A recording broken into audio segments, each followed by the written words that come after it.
ভাগৱত চাৰিটা অক্ষৰ এই চাৰিটা অক্ষৰ যুক্ত হৈ ভাগৱত শাস্ত্ৰৰ ৰূপ গ্ৰহণ কৰিছে। ভাটোৱে কৈছে ও ভা মানে পোহৰ দিয়া যি শাস্ত্ৰত পায়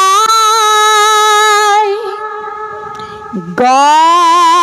মানে গান গোৱা কৃষ্ণৰ গুণ গায় ৱ মানে বৰ্তি থকা চাৰি বেদসাৰ ত মানে ত্ৰাণ পোৱা বৈতৰণি পা